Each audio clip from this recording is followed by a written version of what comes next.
Last time मैंने आपको एक क्वेश्चन दिया था टैक्स प्रोविजन से रिलेटेड, और क्वेश्चन तो बहुत सिंपल था। देखते हैं क्या हुआ है। 2 इयर्स का हमको बनाना है, ये क्वेश्चन था। 17, 18 एंड 18, 19 की बैलेंस शीट दी है।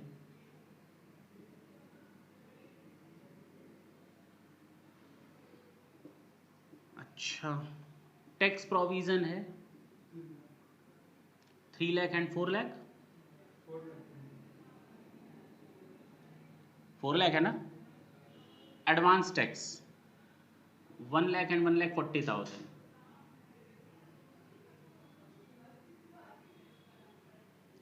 अच्छा, कहता है 17-18 का टैक्स प्रोविजन इंक्लूड करता है, इसमें इंक्लूड है।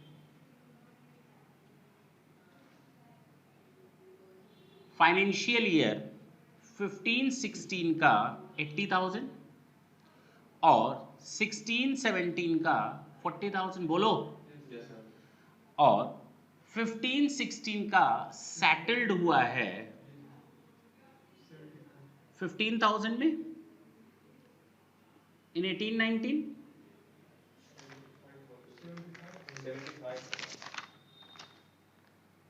अच्छा 75 है। अच्छा, लास्ट लिखा है लाइबिलिटी ऑफ 17-18 सेटल्ड हुआ है 3,10,000 में 18-19 में। बस ना, इसी क्वेश्चन को मैं चेंज कर देता हूं। मैं आपको इस क्वेश्चन को पुराने क्वेश्चन में बदल देता हूं जो लास्ट टाइम करवाए थे ना हम लोगों ने, तो ज़्यादा आसान रहेगा समझने में, क्योंकि उस तरह के क्वेश्चन हम लोग समझ चुके हैं। हमने यहाँ पर लिखा 17-18, 18-19, 17-18 और 18-19।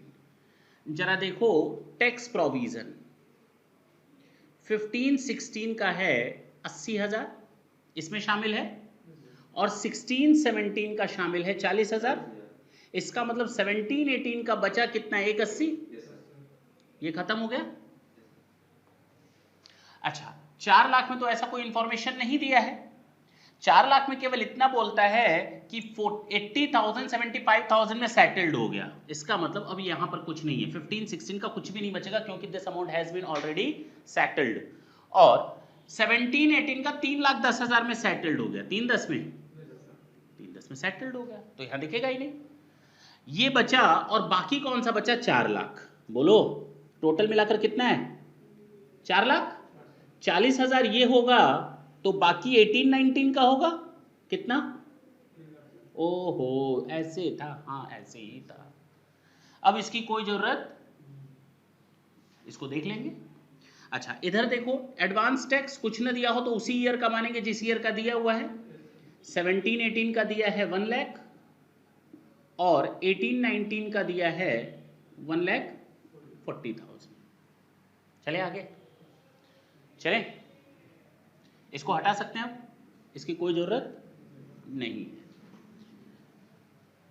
अब जरा देखो, सबसे पहले 18-19 की बात करेंगे। 17-18 की जर्नल एंट्री करने से कोई फायदा नहीं है।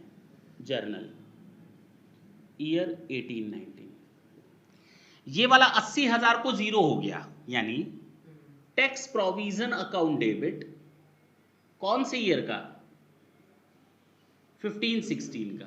कहां का, कितना खत्म हो रहा है, देख लो ना, जीरो हो गया, 18-19 में जीरो हो गया। लेकिन इसके पीछे हमने पेमेंट कितना किया है, 75,000। ये है ना 75। तो इसका मतलब 5,000 हमने ज्यादा प्रोविजन बनाया था, और कहां चला जाता है, जनरल रिजर्व में ट्रांसफर हो जाता है।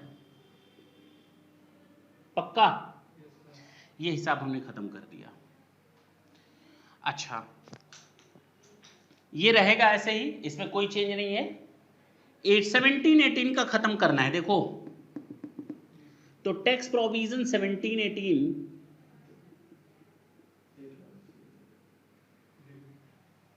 बोलो, 1 लाख। देखो खत्म हो गया। हाँ, 17-18 का एडवांस टैक्स भी खत्म करना है,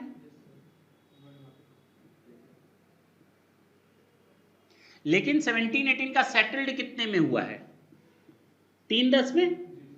कितने में, 310 में सेटल्ड हुआ है। अब बताओ कितना देना पड़ेगा? 210, 1 लाख तो दे चुके हैं, 210 और दे दो। लेकिन शॉर्ट प्रोविजन कितना बनाया था हमने? 130। ये हो जाएगा शॉर्ट प्रोविजन, कहां से चला जाएगा? पीएल एप्रोप्रिएशन अकाउंट से। और इस साल का जो आया है ना ये 3,60,000, आपको मालूम है टैक्स पीएल अकाउंट से आया होगा, PL account debit to tax provision 18-19 कितने रुपए?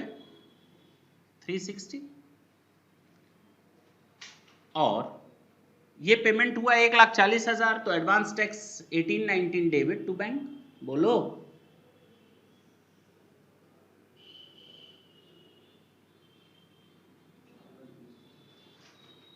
That's it, this is your answer. Simple था, सिंपल था, नोट कर लो।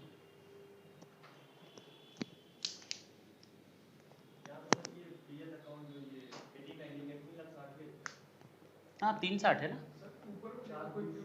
कहाँ है 420?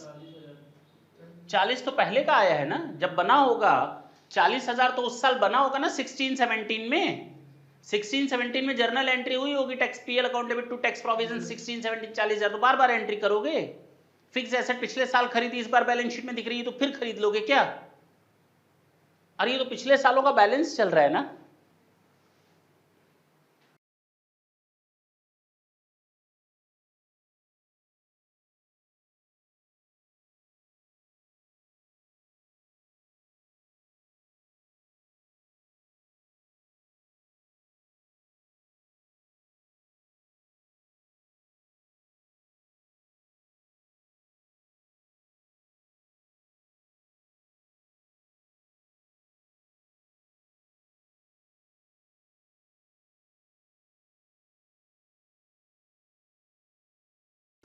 समझ में आ गया तो बहुत बढ़िया है। क्वेश्चन वही है लेकिन प्रेजेंटेशन का तरीका अलग अलग है। वही क्वेश्चन दूसरे तरीके से दे दिया, वही क्वेश्चन तीसरे तरीके से दे दिया, लेकिन सबका मतलब हमको समझना पड़ेगा। चलिए, एक वर्ड है कॉर्पोरेट डिविडेंड टैक्स, कौन सा? CDT, या जिसको हम DDT के नाम से भी जानते हैं, कॉर्पोरेट डिविडेंड टैक्स या डिविडेंड डिस्ट्रीब्यूशन टैक्स। होता क्या है, सुनना ढंग से, 2 मिनट कहानी में लगेगा, उसके बाद तुम करते रहो। इधर देखो, एक कंपनी है एक्स लिमिटेड, उसने डिविडेंड डिक्लेयर किया। क्या किया? 1 लाख रुपए का। किसको? अपने शेयर होल्डर्स को। किसको? शेयर होल्डर्स को। अब शेयर होल्डर्स में कौन कौन आएगा जरा एक बार देख लेते हैं। MNOPQR ऐसे करके आते चले जाएंगे, हजारों शेयर होल्डर होंगे। किसी को 1,000 मिलेगा, किसी को 1 लाख मिलेगा, किसी को 5 लाख का डिविडेंड मिलेगा, 10 लाख है, और किसी को 50,000 मिलेगा, किसी को 1,500 मिलेगा, किसी को कुछ मिलेगा, किसी को कुछ। हाँ या ना? अब ऐसे सिस्टम था और कहा जाता था शेयर होल्डर्स पर हम टैक्स लगाएंगे। क्या लगाएंगे? अब इस आदमी की इनकम थी, इसके अलावा डिविडेंड के अलावा इस बंदे की इनकम थी 4 लाख रुपए। कितनी? इस बंदे की इनकम थी 3 लाख रुपए। इस बंदे की इनकम थी 0। बोलो, एक काम करते हैं, इसको 2.5 लाख कर देते हैं। इस बंदे की इनकम थी 0, इस बंदे की इनकम थी 2 लाख, इस बंदे की इनकम थी 6 लाख।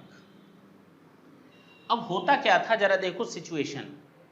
1,000 रुपए है, इसका मतलब छोटा इन्वेस्टर है, इसका मतलब बहुत कम पैसा उस बेचारे ने लगा रखा है, बहुत कम पैसा लगा रखा है मार्केट में, पैसा कमाता कम है, लेकिन उसकी बाकी इनकम 4 लाख है, तो उसके ऊपर 4 लाख पर टैक्स लगता था। ये भी इनकम जोड़ दो तो 4 लाख 1,000 होता था, यानी उस 1,000 पर टैक्स लग जाता था। 1,000 पर टैक्स लग जाता था। बेचारे अपनी गाड़ी कमाई का थोड़ा सा इन्वेस्ट कर दिया, उस पर टैक्स लग गया।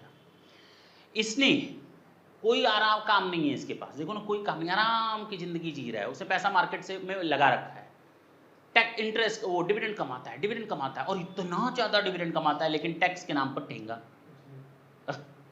बहुत बड़ा इन्वेस्टर है, इसने अपनी मेहनत का थोड़ा हिस्सा जमा किया लेकिन टैक्स दे रहा है पूरा, बहुत ज़्यादा हाई स्लैब से दे रहा है। इसने कुछ नहीं कर रहा है तो भी जितना डिविडेंड मिल रहा है बैठे बैठे कमा रहा है, लेकिन उस पर लग रहा है ठेंगा। इसका मतलब बहुत बड़ा आदमी है, देखो तो 2.5 लाख रुपए कमा रहा है, इन्वेस्टमेंट किया होगा तभी तो 2.5 लाख रुपए कमा रहा है, लेकिन इस पर टैक्स कुछ नहीं लग रहा। तो ये बैलेंस सिचुएशन नहीं थी, और गवर्नमेंट को कई लोग बेचारे, कई लोग टैक्स देते भी नहीं थे, जैसे इस तरह के बड़े बड़े इन्वेस्टर टैक्स नहीं देते थे, या ये 50,000 वाला टैक्स नहीं देता था, 2.5 लाख के अंदर आ गया, ये भी दे देता था। तो देखो ना, 1,500 वाला 1,000 वाला दे दे रहा है, लेकिन 50,000 और 2.5 लाख वाला टैक्स। तो गवर्नमेंट ने कहा हम एक काम करते हैं, काहे के लिए इनके ऊपर टैक्स लगाएं, सोर्स पर ही टैक्स लगा दो ना। नहीं समझे? ताकि सबसे टैक्स आ जाए, बात खत्म। सोर्स पर ही टैक्स लगा दो, जो डिविडेंड डिक्लेयर करे उसी पर ही टैक्स लगा दो। उसी को कहा गया कॉर्पोरेट डिविडेंड टैक्स या डिविडेंड डिस्ट्रीब्यूशन टैक्स, शॉर्ट में इसको सीडीटी या डीडीटी कहा गया। अच्छा, इससे फायदा क्या हुआ कि सब पर टैक्स लग गया, जो बड़े प्लेयर थे उनके ऊपर भी, जो छोटे प्लेयर थे उनके ऊपर भी टैक्स लग गया, और गवर्नमेंट को अच्छी खासी रेवेन्यू हुई, और बहुत ज्यादा फोल्ड में गवर्नमेंट को रेवेन्यू होने लगी, बहुत ज्यादा रेवेन्यू होने लगी। तो गवर्नमेंट ने कहा भैया इससे अच्छी बात क्या हो सकती है कि सोर्स पर ही टैक्स लगा दो। तो गवर्नमेंट ने 10 लाख पर सीधे सीधे टैक्स लगा दिया, और उसको कहा गया सीडीटी, और इस टैक्स रेट रखा गया 15%, और इसके लिए जो सेक्शन बना इनकम टैक्स में वो बना 115O। इसके बारे में मैंने आपको पहले भी बताया है, इनकम टैक्स में बताया है, भूल गए हो तो दूसरी बात है, सेक्शन 8 में बताया था ना डिविडेंड इनकम, उसमें ये चीज बताई थी कॉर्पोरेट डिविडेंड टैक्स की। 15% का टैक्स रेट लगता है, और ग्रॉस डिक्लेरेशन पर लगता है। किस वैल्यू पर लगता है? ग्रॉस डिविडेंड पर लगता है। ग्रॉस डिविडेंड पर 15% का टैक्स रेट लगता है, बात खत्म। क्लियर है? अच्छा, एग्जांपल ले लेते हैं। एक्स लिमिटेड ने पे किया है डिविडेंड 5 लाख का। कैलकुलेटर लाए हो नहीं लाए हो? चलो तब ठीक है। इधर देखो, 5,10,000 कर दे रहे हैं, और शॉर्ट में समझा रहे हैं। मैंने यहां सरचार्ज की बात कर रहा हूं, और ना मैं एजुकेशन सेस की बात करूंगा, कुछ भी नहीं बात करने वाला। मैं केवल एक मोटा मोटी आपको जो टैक्स रेट है उसके बेसिस पर क्वेश्चन को सॉल्व करेंगे, क्योंकि जो जिस फाइनेंस एक्ट के हिसाब से हम लोग सॉल्व करेंगे उस फाइनेंस एक्ट का सरचार्ज वगैरह हम लोग पिक कर लेंगे। अब देखो, 5,10,000 डिविडेंड पे किया गया है, किनको? शेयर होल्डर्स को। बताओ डीडीटी कितना होगा? ये 5,10,000 है, मान लेते हैं एक्स होता, ये ग्रॉस वैल्यू होती, बोलो। इसमें से डीडीटी दे दो 15%, तो बचेगा डिविडेंड पेड, बोलो। यानी अगर 100 रुपए का ग्रॉस है, 15 का डिविडेंड चला गया, डिविडेंड डिस्ट्रीब्यूशन टैक्स लगाया गया, तो शेयर होल्डर को मिला कितना? 85। इसका मतलब जो पेमेंट किया गया है वो 5,10,000 है, विच इज इक्वल टू 85। तो बताओ 85 पर इतना है तो ग्रॉस कितना होगा? डिविडेंड निकल जाएगा 510 डिवाइडेड बाई 85।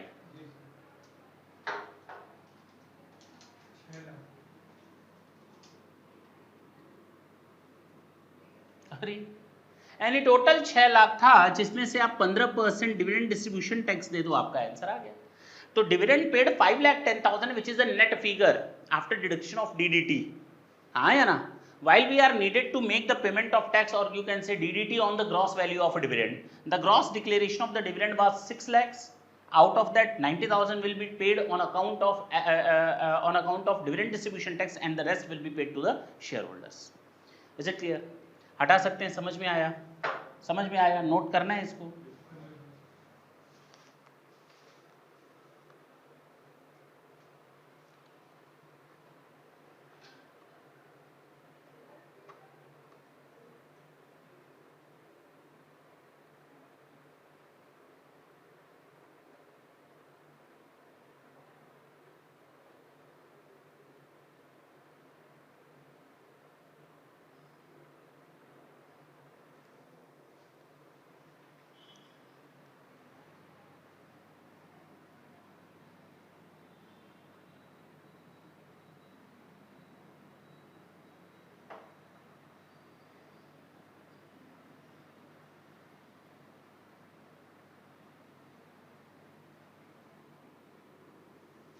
इसकी जर्नल एंट्री कर सकते हो तुम लोग, ये जो किया है मैंने क्वेश्चन, इसकी जर्नल एंट्री देखो ना, टोटल डिविडेंड कितना डिक्लेयर है, तो प्रपोज डिविडेंड अकाउंट डेबिट कितना,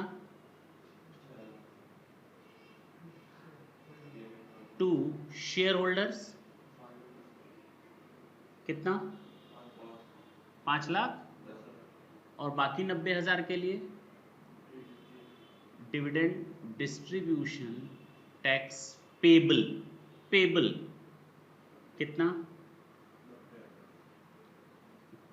जब शेयर होल्डर्स को आप डिविडेंड पेमेंट करेंगे तो एंट्री करेंगे shareholders account debit to bank,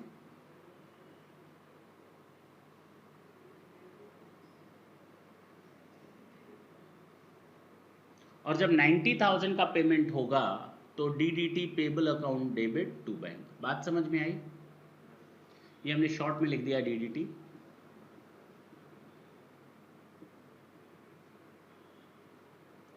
और साल के अंत में आप पीएल से निकाल सकते हो 6 लाख रुपए प्रपोज डिविडेंड का, PL appropriation account debit to proposed dividend. कई लोग क्या करते हैं कि पीएल से दोनों फिगर अलग अलग निकालते हैं, प्रपोज डिविडेंड की अलग, डीडीटी पेबल की अलग। वो शुरू में ही एंट्री कर लेते हैं, वो शुरू में ही एंट्री कर लेते हैं, लेकिन हम लोग ऐसे करेंगे, ज्यादा बेटर है। हटा दें, वो भी आएगा तो देख लेंगे।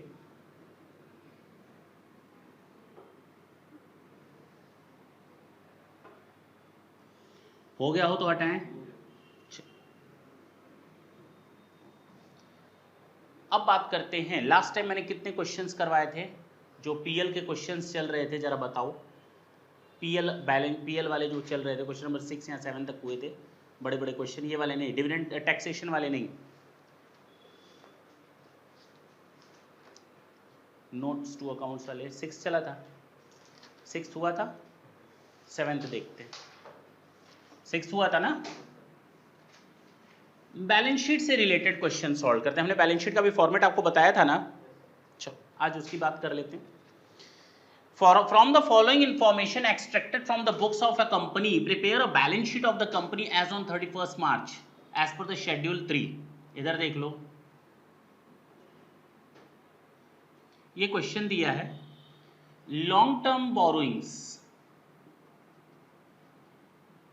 500 रुपीज इन 1000 है, share capital 390, fixed asset tangible 600, receivable trade receivable 80, share application money pending allotment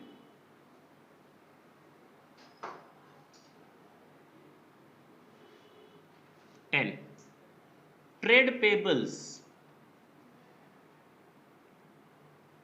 20, reserve and surplus 90, inventories 20, cash and cash equivalents 120, non current investments 200 and proposed dividend 10। अब आप बैलेंस शीट बना करके दिखाइए। हम आपको 5 minute का समय देते हैं, आप हमें बैलेंस शीट बना करके दिखाएंगे।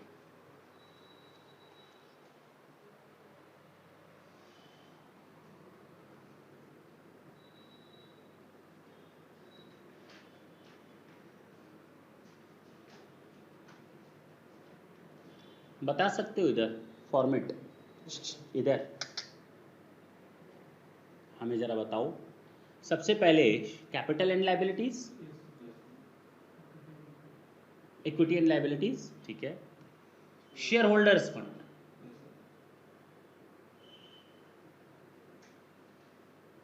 क्या आ जाता है? हाँ हाँ, और एक आता है share application money pending allotment. इसका थर्ड पॉइंट मैंने छोड़वा दिया था, जब आएगा तो देखा जाएगा। शेयर वारंट के नाम से है, share application money pending allotment. अच्छा, इसके बाद non current liabilities,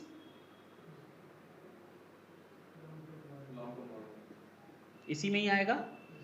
current liabilities वो इसी में ही आएगा। चलो ये हो गया पूरा बैलेंस शीट की लायबिलिटी साइड। एसेट्स में क्या क्या आ जाएगा? Non current assets. Non current assets में सबसे पहले आएगा फिक्स्ड एसेट्स, और फिक्स्ड एसेट में चार चीजें आती हैं: tangible fixed asset, intangible fixed assets, tangible WIP, intangible development या WIP। बोलो।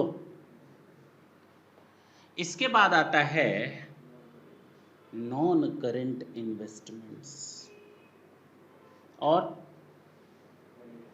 नहीं, नॉन करंट इन्वेस्टमेंट के बाद डेफर्ड टैक्स, इसी में ही आता है, इसी में ही आता है कि फिक्स्ड एसेट के बाद डेफर्ड टैक्स एसेट्स, फिर नॉन करंट इन्वेस्टमेंट, उसके बाद current assets.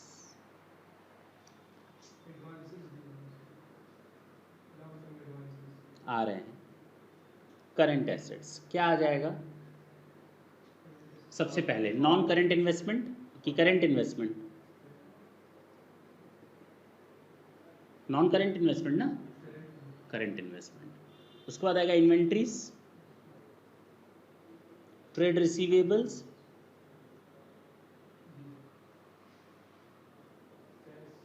Cash and cash equivalents. अभी हम यहीं पर रहने देते हैं और इस क्वेश्चन को सॉल्व करने की कोशिश करते हैं। ये हो जाएगा आपका बी। चलो भाई, फिक्स्ड एसेट टेंजिबल है 600 की, ट्रेड पेबल्स हैं हमारे, इसी में ही आ जाएंगे 20। तुम लोग अलग से चार्ट बना लोगे ना? बना लोगे ना? रिजर्व एंड सरप्लस आ जाएगा 90, ट्रेड रिसीवेबल्स आ जाएंगे 80, सॉरी ये, और share application money pending allotment, long term borrowing, long term loans, ये आ जाएगा। तुम लोग बना लोगे अलग से नोट। ट्रेड, अच्छा शेयर कैपिटल आ जाएगा। अच्छा ये है आपका इन्वेंट्रीज। अच्छा cash and cash equivalents, okay, non current investments, last proposed dividend, current liabilities में जो शॉर्ट टर्म प्रोविजंस होते हैं, ये पेबल्स आ जाएंगे आपके 20, और शॉर्ट टर्म प्रोविजंस, बोलो आता है नया, कितना है? Short term provisions, long term provisions non current liabilities में जाता है। टोटल करो 30, 40, 600, 1020 ना? This is your answer. Note करो जल्दी से।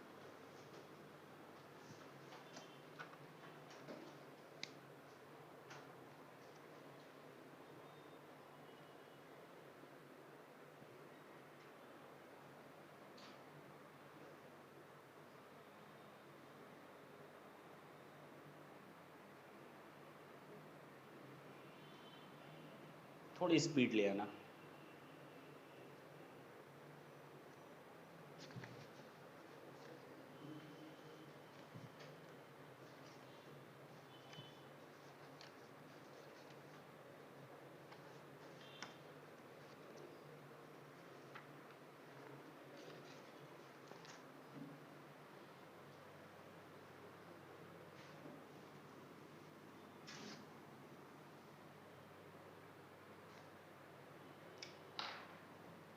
Question number 8,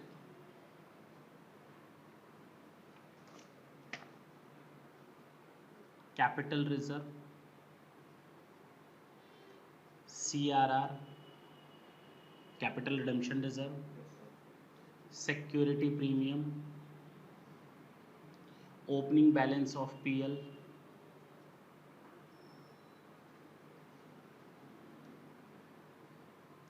profit during the year,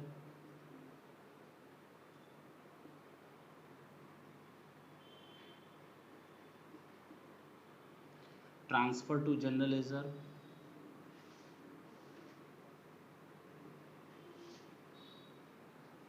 interim dividend,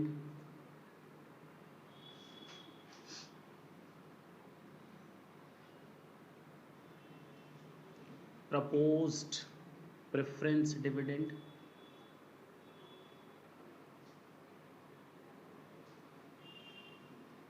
proposed equity dividend,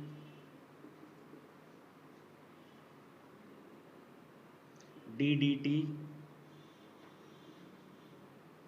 transfer to DRR, debenture redemption reserve. तुरंत prepare करो इससे रिलेटेड आंसर को।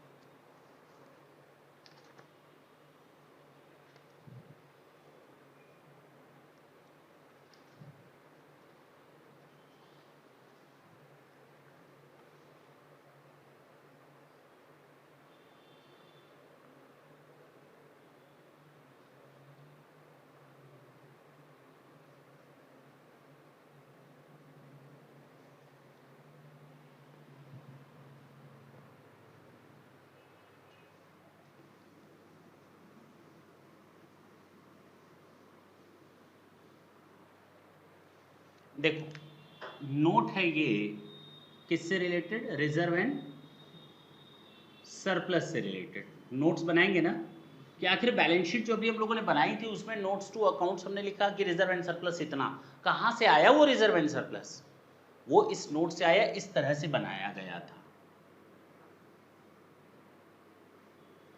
देखना इधर, सबसे पहले रिजर्व एंड सरप्लस में कैपिटल रिजर्व कितना, उसके बाद CRR कैपिटल रिडेम्पशन रिजर्व कितना, उसके बाद सिक्योरिटी प्रीमियम कितना 60, उसके बाद opening balance of PL, okay opening balance of PL कितना है 452, प्लस करेंगे ड्यूरिंग द ईयर कितना कमाया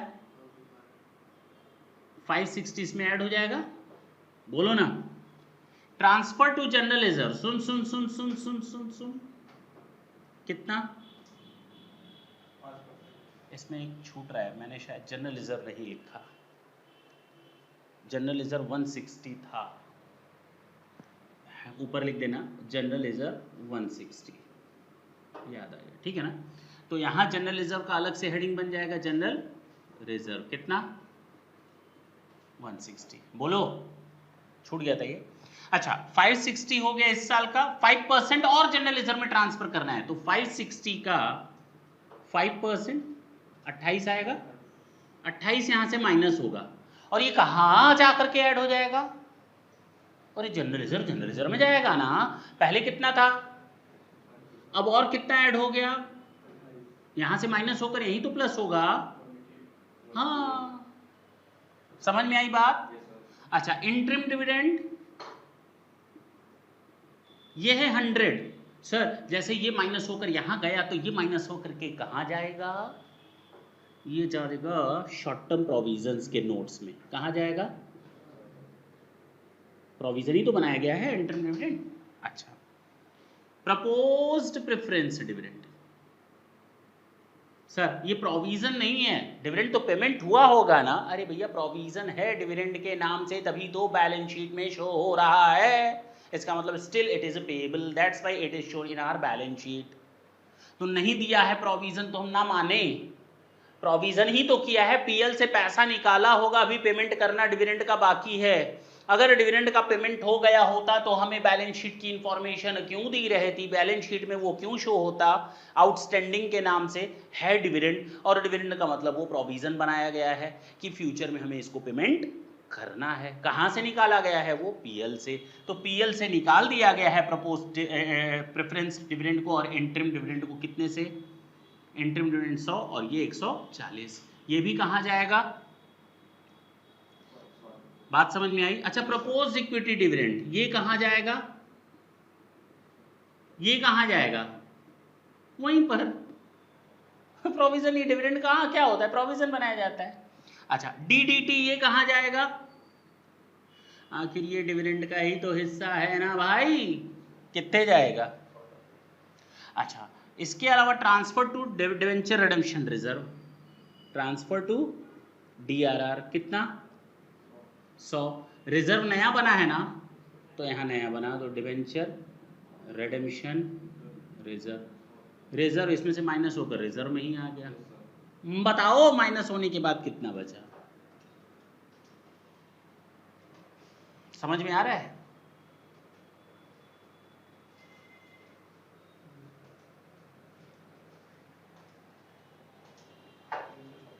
ये की अब टोटल करो सबको,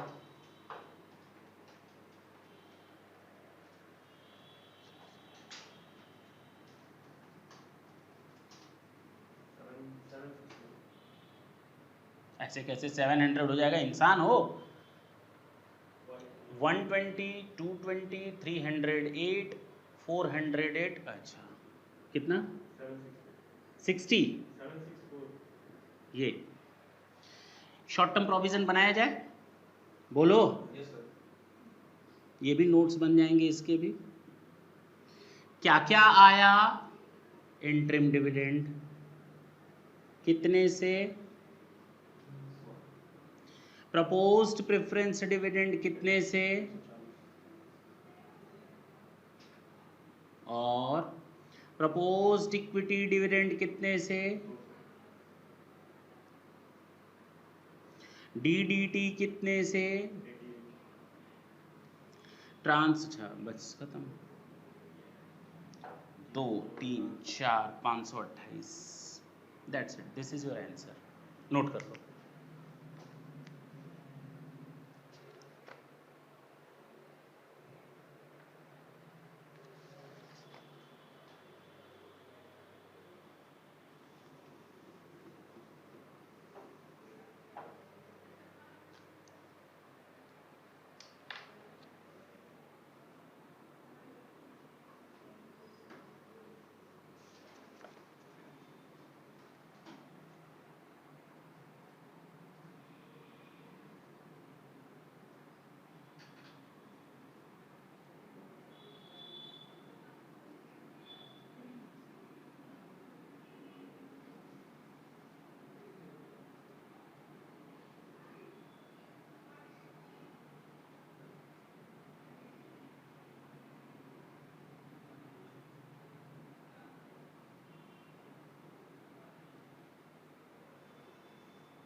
हो गया ना?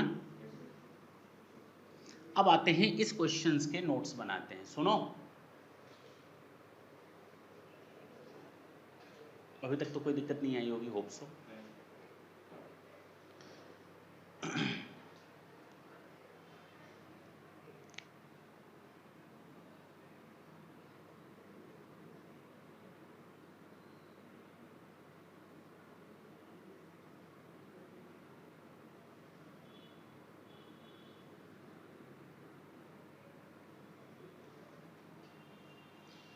सबसे पहले बनाएंगे ट्रेड पेबल्स,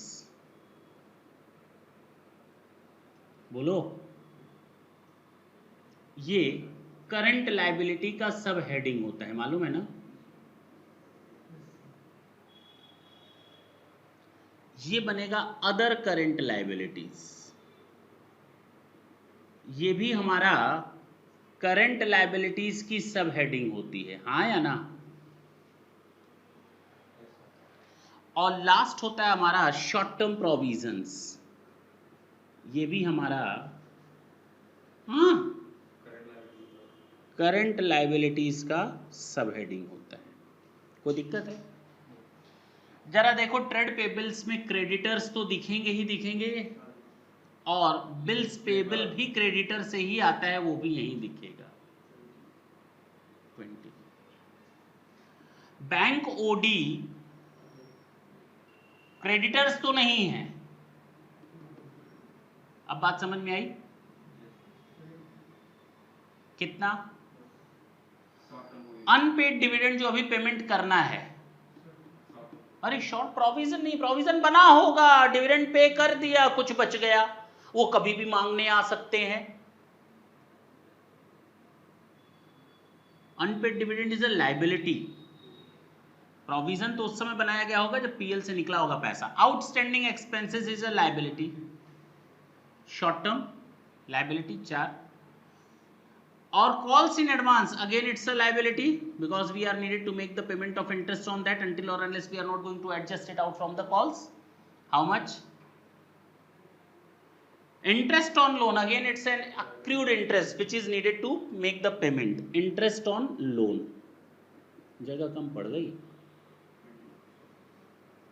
अच्छा हमें लगा इसमें ज्यादा होगा, इसमें कम होगा। चलो, current maturity of dividend,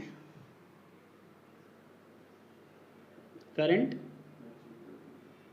dividend करें डिबेंचर, सॉरी, कितना है 40। और टैक्स प्रोविजन, प्रोविजन है 240। और प्रपोज्ड प्रेफरेंस डिविडेंड,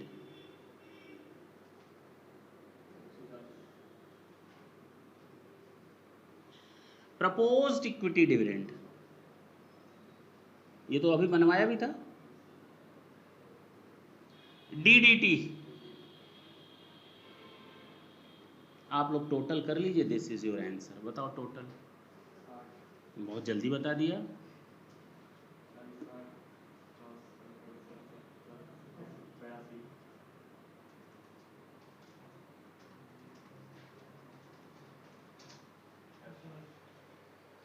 नोट करो,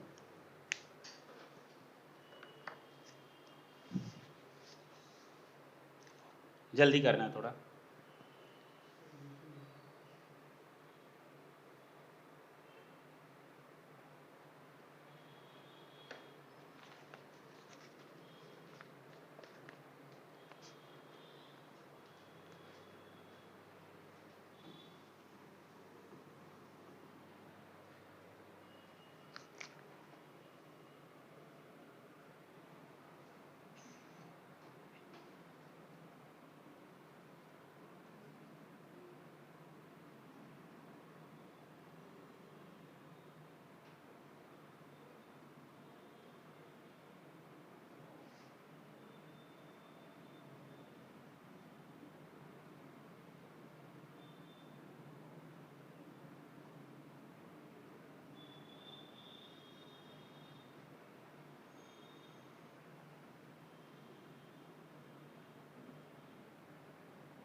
हो गया।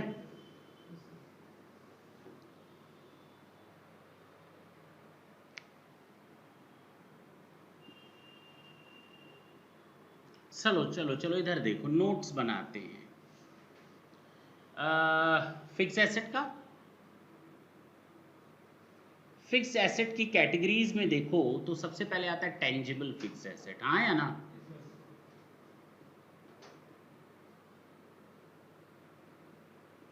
और दूसरा आता है आपका intangible fix assets.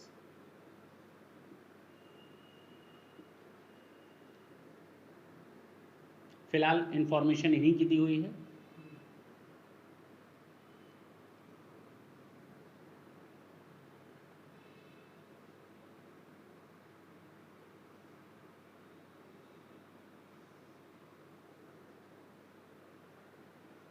Cost depreciation net, cost depreciation net.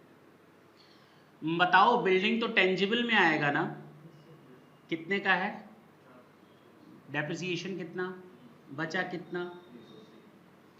Plant and equipments कितने के हैं?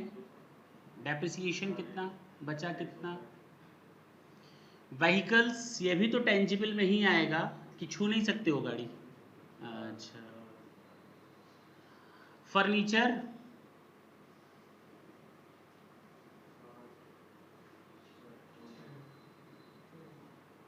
ब्रांड्स, जो बिजनेस का ब्रांड होता है ना, ब्रांड वैल्यू, इंटेंजिबल है। और कंप्यूटर सॉफ्टवेयर अगेन इंटेंजिबल है। सॉफ्टवेयर को छू सकते हो क्या? नहीं छू लेना, हमें क्या दिक्कत है। टोटल कर लो, आंसर आ गया। बताओ। नहीं ये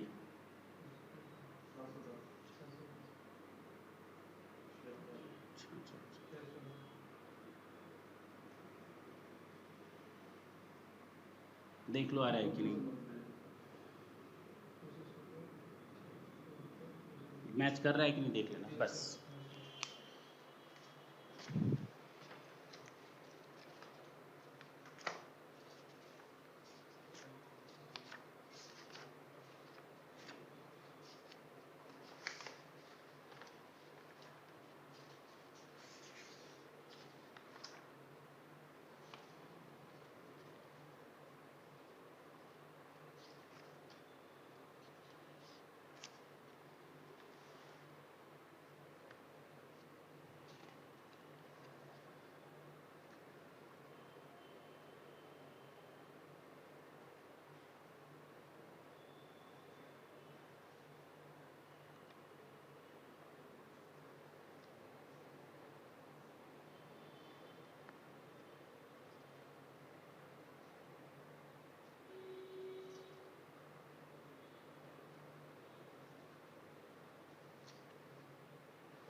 अब जितने भी क्वेश्चंस हम लोगों ने किए हैं ना, अगर उसका एक ही क्वेश्चन दे दिया जाए, मतलब जो हम लोगों ने 1 to 10 10 था ना ये, इन 10 क्वेश्चंस को ऐड करके एक बना दें तो आपको बैलेंस शीट भी बनानी पड़ेगी और पीएल स्टेटमेंट भी बनाना पड़ेगा और सारे नोट्स भी बनाने पड़ेंगे। तैयार हैं?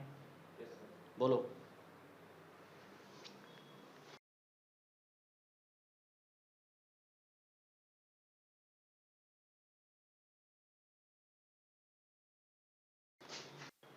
चलें?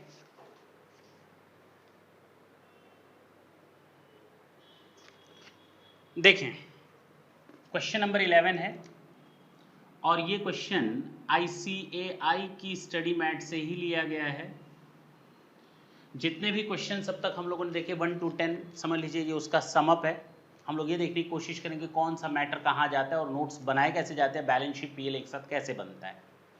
सबसे पहले हम फॉर्मेट बना लेंगे बैलेंस शीट और पीएल का और यहाँ पर हम बात करेंगे किसकी, नोट्स की। थोड़ा सा हम छोटा लिखेंगे, बियर करेंगे। सबसे पहले बैलेंस शीट बता सकते हैं मैटर क्या क्या आते हैं। Share holders fund, share holders fund में आएगा सबसे पहले share capital, reserve and surplus, share application money pending allotment, हाँ, नॉन करंट लाइबिलिटीज, इसका तो हम लोग अलग से नोट्स बना लेंगे, और करंट लाइबिलिटीज। हम लोग चाहें तो नॉन करंट लाइबिलिटीज को अलग अलग लिख सकते हैं ना, बोलो। जैसे इसके सब हेडिंग्स बता दो, long term borrowings, deferred tax liabilities, other long term loans, long term provisions, यही तो आता है। अच्छा, नॉन करंट लाइबिलिटी के बाद आ जाएगा करंट लाइबिलिटी। करंट लाइबिलिटी में क्या आ जाता है, trade payables, short term loan, short term provisions.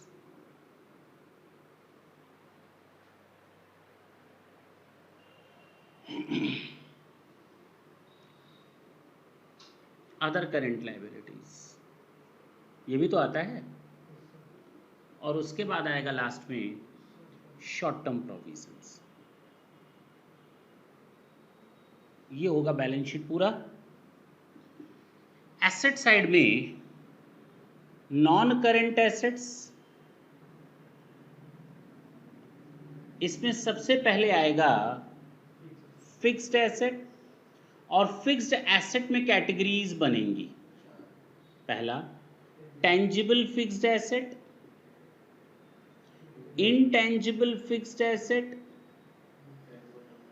छोड़ देते हैं, आएगा तो थोड़ा जगह छोड़ देते हैं, आएगा तो रख दिया जाएगा क्योंकि जगह मेरे पास थोड़ी कम है। फिक्स्ड एसेट के बाद नॉन करंट इन्वेस्टमेंट्स,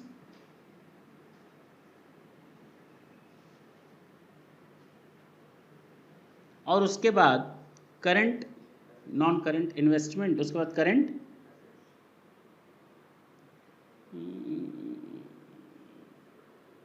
ये मेन हेडिंग है ना, बोलो। करंट एसेट्स, क्या क्या आएगा करंट एसेट्स में, शॉर्ट टर्म इन्वेस्टमेंट, हाँ, inventories, trade receivable, cash and cash equivalents, short term loans and advances, और बस ना, अदर करंट एसेट्स छोड़ देना।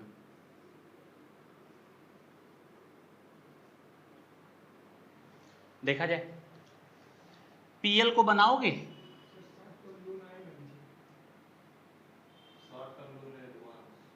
हाँ हो गया, लिख दिया। पीएल अकाउंट का बनाओ, स्टेटमेंट ऑफ, जगह ज़्यादा ले लिया, हम कैसे क्वेश्चन को करेंगे बताओ।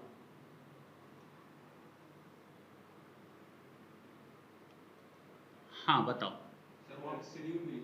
क्या है, छोड़ दो बाबू, तुम लोग बनाते रहना, मेरे पास जगह कम है, हम लिख देंगे 1 2 3 4, तुम लोग अपना 1 2 3 4 करते जाना, यहाँ से उठाना 1 2 3 4, जो जो नोट्स बनाओगे लिखते चले जाना।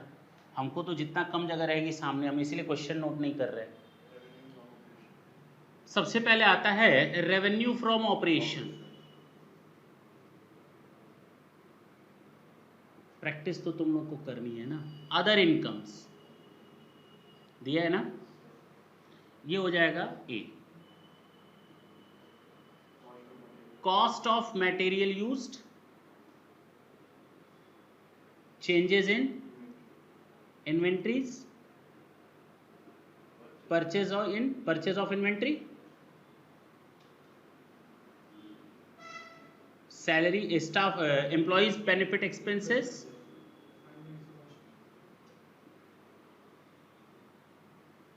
इसके बाद फाइनेंस कॉस्ट, हाँ डेप्रिसिएशन, बस और कुछ, ये हो जाएगा B. Profit before minus tax expenses लिख दो, बिल्कुल सही वर्ड है।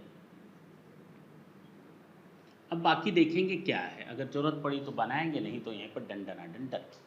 एक एक आइटम को पिक करते हैं। सबसे पहले दिया हुआ है इन्वेंट्री। इन्वेंट्री किस में जाता है, ये है ना, लेकिन वो ओपनिंग स्टॉक है, जो ट्रायल बैलेंस में दिया रहता है वो ओपनिंग स्टॉक है। जरा क्वेश्चन के सबसे लास्ट में देखो, when where the question ends, closing stock is given 8,23,000, सबसे लास्ट में एडजस्टमेंट में दिया हुआ है। क्लोजिंग स्टॉक कितना दिया है, 8 लाख। देखो इधर तो क्लोजिंग स्टॉक यहां लिख दिया मैंने, और changes in inventory opening minus closing, opening minus closing. तो ओपनिंग दिया हुआ है हमारे पास 680, देखो ना, पहला पॉइंट ही वही दिया है, और क्लोजिंग दिया 8,23,000। बताओ डिफरेंस कितना आया, 1,43,000। बताओ स्टॉक बढ़ा है या घटा है, स्टॉक बढ़ गया, और स्टॉक बढ़ने से प्रॉफिट क्या होता है, कम हो जाता है, क्योंकि खर्च हो गया ज्यादा।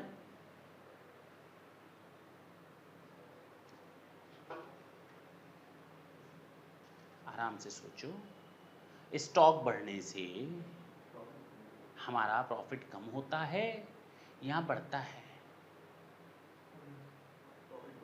बढ़ेगा ना। देखो ये हमारा ट्रेडिंग अकाउंट है, जैसी कि तुम लोग को आज तक आदत है।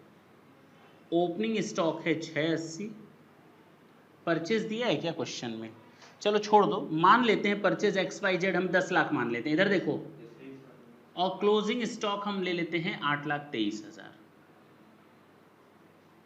इधर मैंने सेल्स लिख दी 15 लाख। चलो बताओ कितना आया जीपी,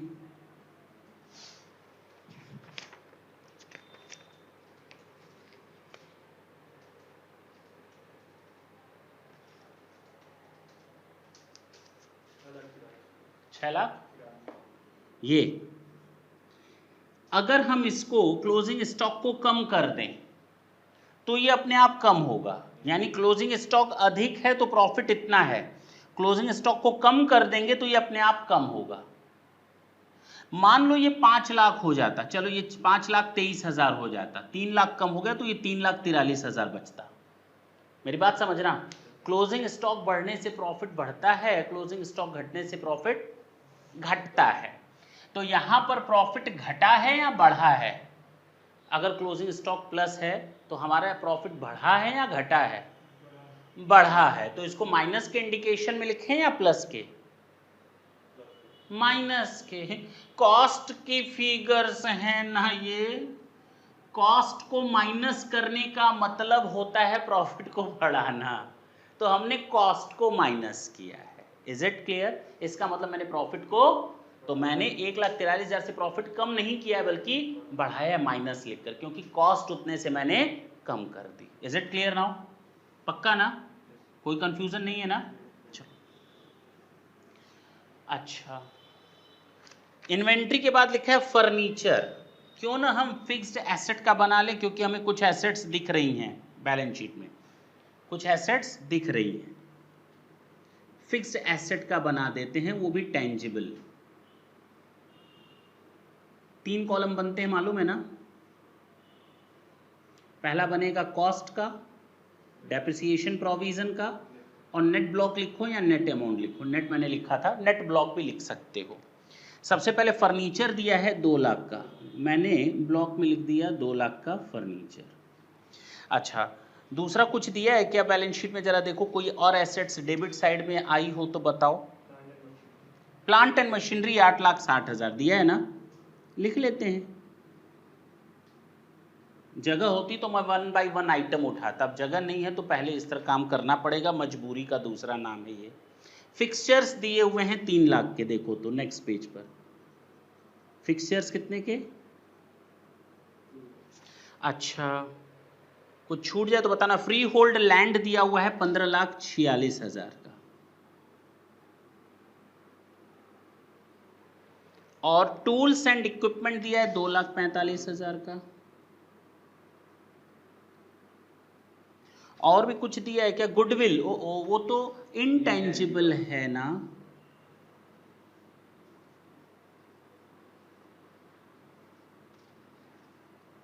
गुडविल कितना दिया है? 2,65,000। थोड़ा सा बियर करेंगे, समझने की कोशिश करेंगे, देखें, और कुछ हमारे हिसाब से नहीं दिया है। डेप्रिसिएशन का प्रोविजन देखो, क्रेडिट साइड में केवल मशीन का दिया है 1,46,000, और कहीं कुछ भी नहीं दिया मेरे हिसाब से। मेरे हिसाब से कुछ नहीं दिख रहा, तुरंत हो गया। बताओ, ये 2 का 2 रहा, 8,60 में से 1,46 जाएगा तो 7,14,000, 3 लाख, 15,46,000, टोटल कर लो 2,45,000। सबका टोटल करके बताओ नेट फिगर कितनी आई एसेट्स की, जिसको हम बैलेंस शीट में ले जाएं।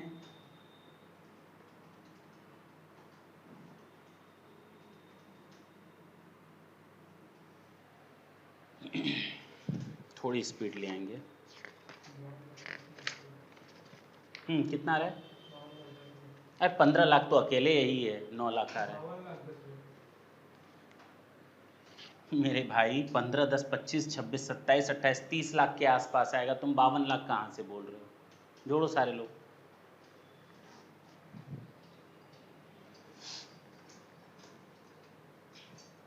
नहीं होगा आज।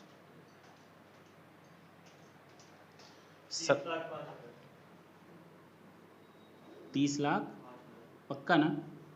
चलो देखो इधर, हमने यहां लिख दिया 30,05,000 और ये ले लिया 2,65,000। ये दोनों नोट करो, मैं हटाने जा रहा हूं, केवल ये दोनों नोट करना, मुझे जगह चाहिए। थोड़ी स्पीड ले लेना।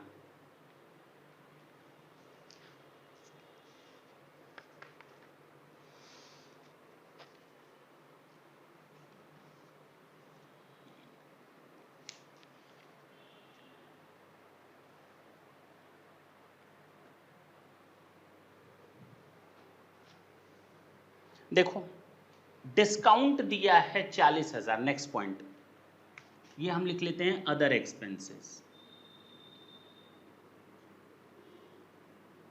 सुनो इधर, हमारे पास परचेज आएगा तो देखा जाएगा, कॉस्ट ऑफ मटेरियल यूज्ड आएगा देखा जाएगा, एम्प्लॉय बेनिफिट से रिलेटेड देखा जाएगा, फाइनेंस कॉस्ट, डेप्रिसिएशन, बाकी जो बचे सब अदर एक्सपेंसेस। ये मैं हटा सकता हूं नीचे वाला?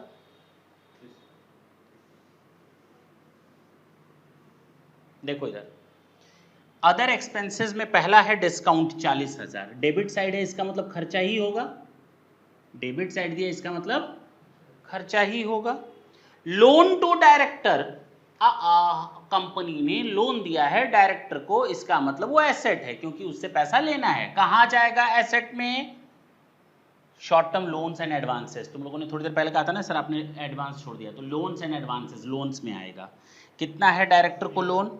80,000 फिलहाल हम यहां पर लिख दे रहे हैं 80,000, कोई दूसरा आएगा तो एक स्टेटमेंट बना लेंगे, नोट बना लेंगे, ठीक है ना। एडवर्टीजमेंट 20,000, वो तो यही आएगा अदर एक्सपेंसेस में, और बैड डेट्स इसी में ही आएगा,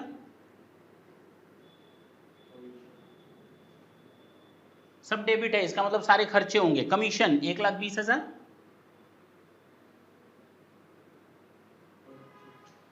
कमीशन के बाद परचेजेस ये आ जाएगा यहां पर 23,19,000, कुछ नहीं दिया है तो इन्वेंट्री का ही परचेज मान लेंगे। अच्छा, प्लांट एंड मशीनरी हो गया, रेंटल 25,000 खर्चा ही होगा, डेबिट में है तो। करंट अकाउंट, ओहो छोड़ दो, कैश 8,000, तो एक काम करो कैश एंड कैश इक्विवेलेंट में दोनों को ले लो। बैंक में करंट अकाउंट है तो बैंक हो गया, कैश हो गया 8,000, दोनों मिलाकर कितने हुए 53,000, तो सीधे कैश एंड कैश इक्विवेलेंट में ले जाओ, बोलो 53,000, खत्म कर दिया यहीं पर। तुम लोग अलग से नोट बना लेना, दोनों को अलग अलग लिख लेना। इंटरेस्ट ऑन बैंक लोन, मेरा खर्चा है ना, एक्रूड दिया होता तो हमारा लायबिलिटी होता, तो उस समय वो क्रेडिट साइड में दिया होता, डेबिट साइड में नहीं होता। Interest on loan is an expenses normally. If it would be an outstanding interest on loan, then it must have been shown in the credit side of the trial balance because it represent a liability. Debit का मतलब expenses है। Preliminary expenses कितना? Fixtures हो गया, wages, wages तो employee benefit cost में आएगा, इधर बना लेते हैं employee, हो सकता है एक दो चीजें और आए। बेनिफिट एक्सपेंसेस कितना है, वेजेस 9 लाख, और कुछ है देखो आगे, कंज्यूमेबल इसी में ही आएगा एक्सपेंसेस में,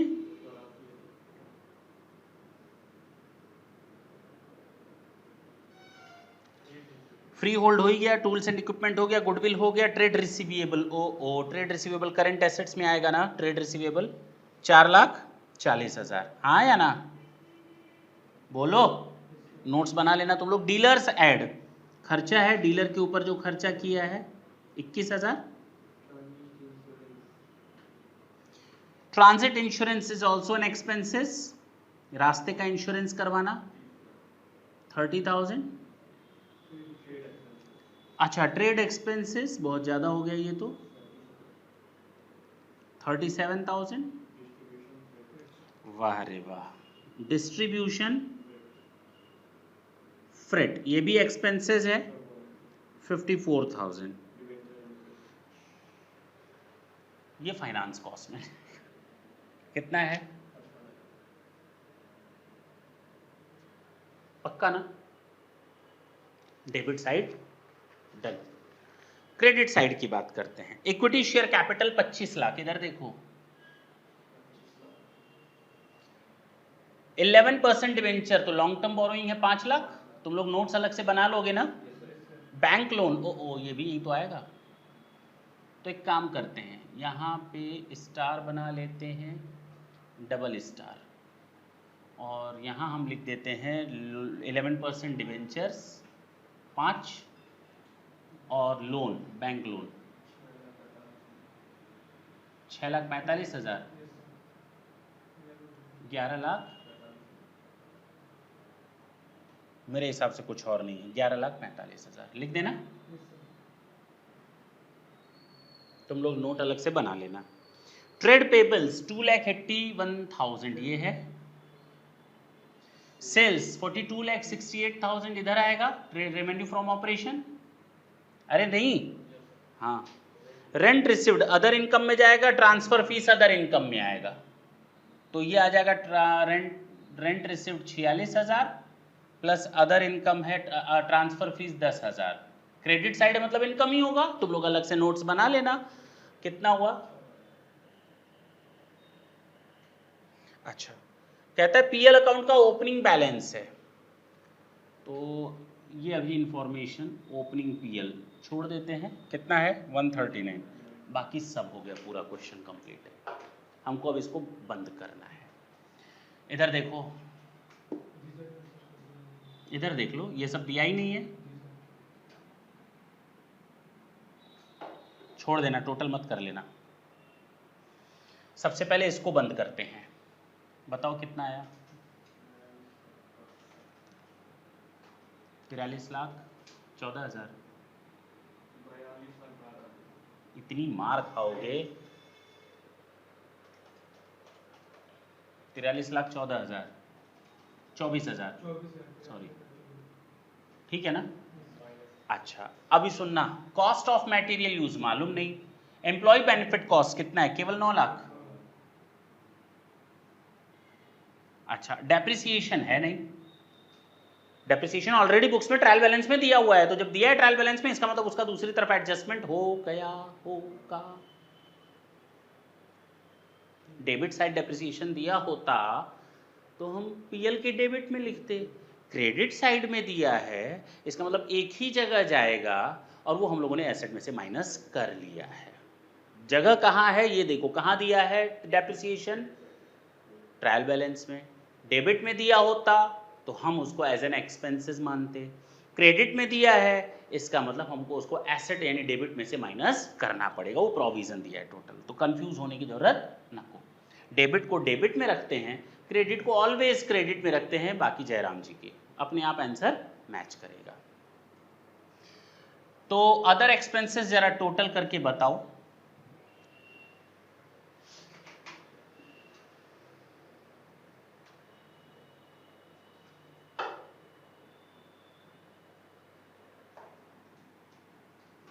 कितना आ रहा है? हम जोड़ें 95, 2 15, 2 40, 3 40, 3 56, 3 66, 3 70, 4 50, 4 71, 5 1, 5 38, 5 88, 5 92, 5,92,000 है? तो हम तो वही बोल रहे हैं ना। अदर एक्सपेंसेस आ जाएंगे 5,92,000। नहीं समझ में आया? इसको टोटल करो तो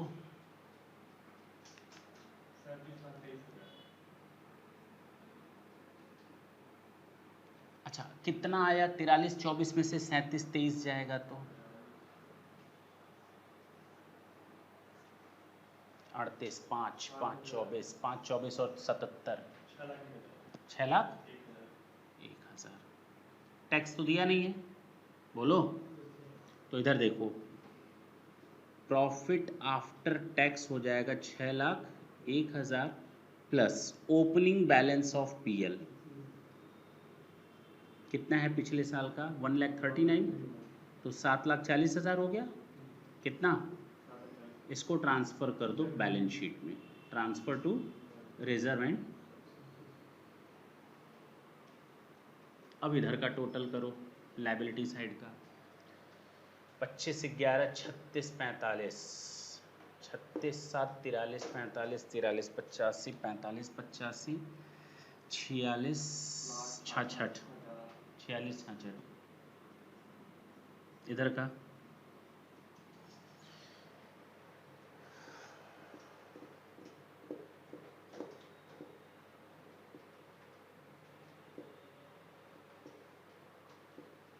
थोड़ी स्पीड ले आओ, मैच कर रहा है पक्का? बधाई हो। करना क्या था? डेबिट को डेबिट में, क्रेडिट को क्रेडिट में, आंसर तो मैच होना ही है। हम लोग के 2 या 3 क्वेश्चन और चलेंगे इसी तरह के, लेकिन इससे ज़्यादा टफ होंगे, नहीं समझे? एडजस्टमेंट की मात्रा बढ़ जाएगी। बाकी जैसे बनाया है वैसे ही सारे क्वेश्चन बनने हैं। थैंक यू बच्चों।